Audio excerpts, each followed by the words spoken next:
होती है जो उसके एक बेटा और बहू होते हैं, लेकिन वो उनके साथ जाना चाहती थी, लेकिन उसे वो नहीं ले जाते हैं और 1-2 दिन के लिए उसके पास आते हैं और फिर वो वापस गुजरात चले जाते हैं।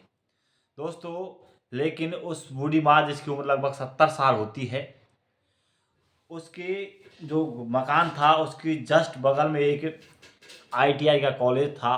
वहाँ काफ़ी लड़के आईटीआई कॉलेज में पढ़ाई करने आते थे और वहीं पर रूम लेकर रहा करते थे। लेकिन एक दिन एक लड़का आता है और उस मकान का दरवाज़ा खटखटाया जाता है और जैसे ही गेट खुलता है अंदर से वो बूढ़ी माँ जिसकी उम्र लगभग 70 साल है वो आती है। पूछते ही बेटा क्यों आए हो, तो कहता है कि माँ मैं एक आईटीआई कॉलेज में आईटीआई कर रहा हूँ, मुझे एक कमरे की ज़रूरत है। वो अंदर बुलाती है, कमरे को दिखाती है। दोस्तों, दिखाने के बाद अब वो लड़का वहीं पर रहने लग जाता है। दोस्तों, रहते रहते लगभग 1 महीने का समय बीत जाता है। जब वो लड़का उस बूढ़ी माँ यानी 70 साल की माँ को किराया देने के लिए जाता है तो माँ किराए के लिए मना कर देती है। कहती है कि बेटा मुझे तुम्हारे किराए की ज़रूरत नहीं है, मुझे तुम्हारे उसकी ज़रूरत है। दोस्तों, इसके बाद वो लड़का जैसे ही वो बात कहती है, बड़ा परेशान हो जाता है, बड़ा दुखी हो जाता है। और दोस्तों, इसके बाद वो लड़का उस माँ के साथ क्या करता है इसे आप सुनोगे तो दोस्तों आपको बहुत कुछ सीख मिलने वाली है। तो दोस्तों, इस कहानी को पूरा सुने। कहानी को पूरा सुनने के बाद आपको इस कहानी के अंदर बहुत कुछ देखने को मिलने वाला है, बहुत कुछ जानकारी मिलने वाली है, बहुत कुछ सीख मिलने वाली है। तो दोस्तों, कहानी को पूरा देखें, एंड तक देखें। और दोस्तों, कहानी शुरू करने से पहले आपसे छोटी सी रिक्वेस्ट है, अगर आप हमारे चैनल पर नए हो तो प्लीज़ हमारे चैनल शेयर करें, सब्सक्राइब करें और बेल आइकन दबाएं। नमस्कार दोस्तों, मैं धर्मवीर आपको आज जो सच्ची कहानी, सच्ची घटना सुनाने जा रहा हूँ वो सच्ची कहानी है केरल की। दोस्तों, केरल के अंदर एक छोटा सा परिवार होता है। उस परिवार में महज 3 लोग होते हैं, जिसमें एक सीमा नाम की एक 70 साल की बूढ़ी माँ, उसका एक बेटा होता है और एक उसके बेटे की बहू होती है। दोस्तों, उसका पति था, लेकिन उसके पति की कुछ बीमारी के कारण 2-3 साल पहले ही उसकी मौत हो जाती है। अब दोस्तों, उसका बेटा गुजरात में एक प्राइवेट कंपनी में काम करता है। वहाँ उसे अच्छा खासा पैकेज मिलता था। और दोस्तों, इसके बाद वो बेटा अपनी पत्नी को भी अपने साथ ले जाता था। दोस्तों, बूढ़ी माँ बहुत परेशान और दुखी थी और वो भी अपने बेटे बहू के पास जाना चाहती थी, उनके साथ जाना चाहती थी, लेकिन वो उन्हें नहीं ले जाते थे। जब भी आते घर पर 1-2 दिन रुकते और फिर वापस गुजरात चले जाते। उसकी माँ, उसकी सास उनसे बार बार कहती थी कि बेटा मैं भी चलूँ, लेकिन वो मना करते थे और उन्हें वहीं पर छोड़ जाते थे। इसी प्रकार दोस्तों, अकेली बूढ़ी माँ एक लगभग 5 कमरे का मकान था, बड़ा मकान था, उसमें अकेली रहा करती थी। अब दोस्तों, इतने बड़े मकान में अकेला कैसे जीवन यापन करे। लेकिन दोस्तों, फिर कुछ दिनों के लिए उसमें कुछ किराएदार आ जाते हैं और दोस्तों वो भी कुछ दिन रहते हैं। इसके बाद वो भी उस कमरे को खाली करके चले जाते हैं। लेकिन दोस्तों, जो मकान था उस बूढ़ी माँ का, उसके से थोड़ी ही दूर एक आईटीआई का कॉलेज था।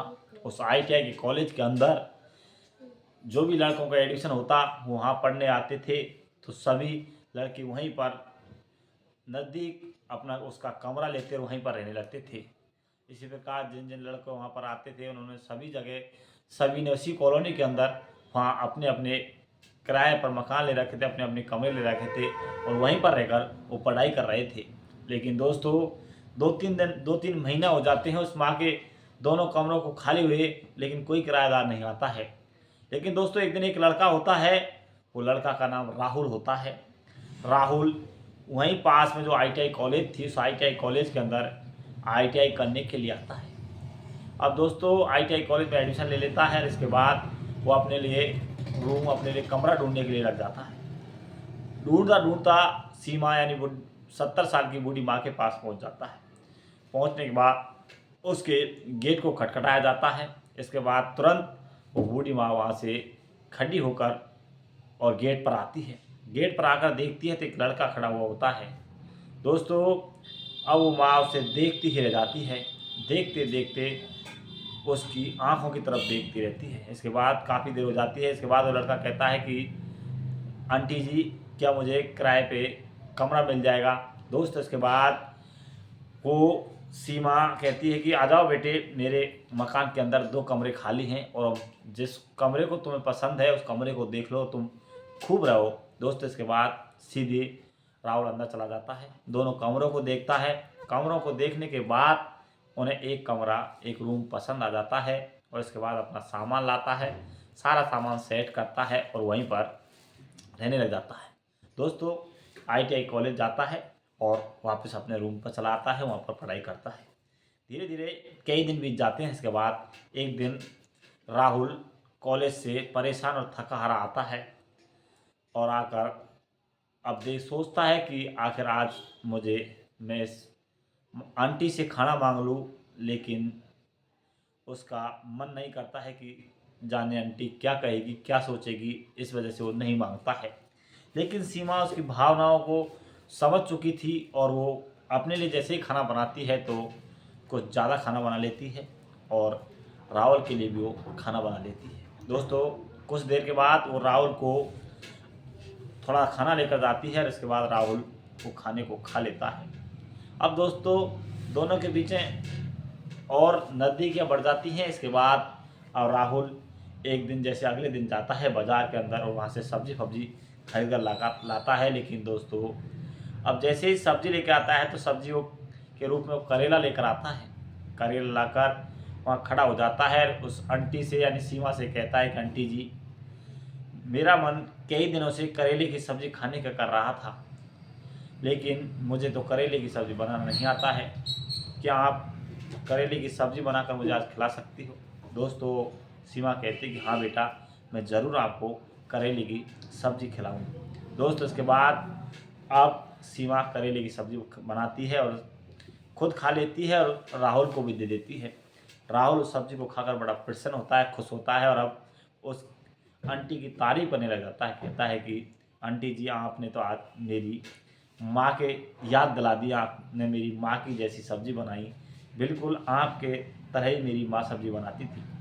दोस्तों अब उनका व्यवहार एक परिवार की तरह हो गया है और दोनों साथ साथ बैठते हैं और साथ साथ खाना बनाते हैं। जब भी राहुल खाना बनाता है तो उसकी आंटी को दे देता है, तो आंटी जब भी खाना बनाती है तो वो राहुल को दे देती है और शाम के समय दोनों साथ बैठकर ऊपर चाय पीते हैं और अपना अपना जीवन यापन करते हैं, अपनी अपनी बातें रखते हैं। दोस्तों बातें रखते रखते अब कई दिन बीत जाते हैं। एक दिन जैसे ही राहुल उसकी आंटी से कहता है कि आंटी जी आपको और मुझे रहते रहते आप काफ़ी दिन हो गए हैं, लेकिन मैंने आपके बेटे और बहू को आज तक आपसे मिलने आते हुए नहीं देखा। दोस्तों इसके बाद आंटी कहती कि मेरे बेटे को और बहू को नाम मत लो, वो सिर्फ नाम के बराबर बेटे और बहू हैं। उन्होंने मेरा जीवन खराब कर दिया। मैंने उनके साथ काफ़ी जानने की कोशिश की, लेकिन वो मुझे साथ में रखना नहीं चाहते हैं। ऐसे बेटे और बहू का क्या करें जो अपनी माँ को अपने साथ नहीं रख सकते। दोस्तों इस तरह की बातें सुनकर भावुक हो जाती हैं। लेकिन अब जो इधर सीमा और वो जो राहुल होता है उनको कई दिन हो जाते हैं, यानी कि उसका पूरा महीना निकल जाता है। जैसे एक महीना होता है, अब अपने महीने का किराया देने के लिए राहुल सीमा के पास जाता है, लेकिन सीमा किराए के लिए मना कर देती है। कहती है कि बेटा मुझे किराए की ज़रूरत नहीं है, मुझे जो तुम्हारा प्यार चाहिए, मुझे जो मेरे बेटे ने प्यार नहीं दिया वो बेटे का प्यार चाहिए। और दोस्त इसके बाद अब राहुल भी भावुक हो जाता है, इधर वो माँ भी भावुक हो जाती है।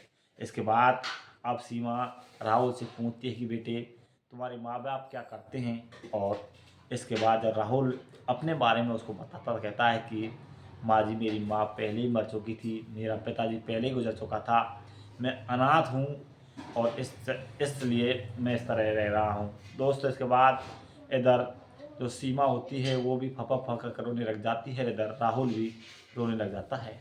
इसके बाद दोस्तों आप सीमा राहुल से कहती है कि राहुल तुम मेरी कसम खाओ कि तुम अब मुझे छोड़कर बिल्कुल नहीं जाओगे, मेरे पास रहोगे और तुम मेरे बेटे की तरह हो और मैं तुम्हें अब मेरे बेटे की तरह रखूँगी और मैं भी अब तुम्हारी माँ की तरह रहना चाहती हूँ। इसके बाद दोस्तों राहुल कहता है कि माँ, आंटी जी मैं भी आज मुझे वाकई में पता चला है कि आप आंटी नहीं हो, मेरी माँ हो। जिस तरह मैंने आपसे पहले ही कहा था कि जिस तरह मेरी माँ मुझे खाना खिलाती बनाकर, उसी तरह आपने खाना खिलाया और मैं भी आपको आज के बाद माँ मानने वाला हूँ। दोस्तों इसके बाद दोनों अपनी अपनी शर्तें पूरी करते हैं, वहीं पर रहने लग जाते हैं। तो दोस्तों ये थी आज की कहानी। अगर आपको ये कहानी अच्छी लगी हो और आप हमारे चैनल पर नए हो तो प्लीज़ हमारे चैनल को शेयर करें, सब्सक्राइब करें और बेल आइकन। दोस्तों इस कहानी को सुनाने का उद्देश्य किसी को परेशान करना नहीं है, किसी का दिल दुखाना नहीं है। हमारा उद्देश्य आप सचेत रहें, जागरूक रहें, ऐसी कहानी, ऐसी घटनाओं को सुनकर आपको कुछ सीख मिल सके, कुछ अच्छा ज्ञान मिल सके, इसलिए हम आपको इस तरह की वीडियो कहानी लेकर आते हैं। आगे भी इसी तरह की वीडियो कहानी लेकर आते रहेंगे। जब तक बने रहिए हिंदुस्तान क्राइम न्यूज़ चैनल पर। जब तक के लिए नमस्कार, जय हिंद, जय भारत।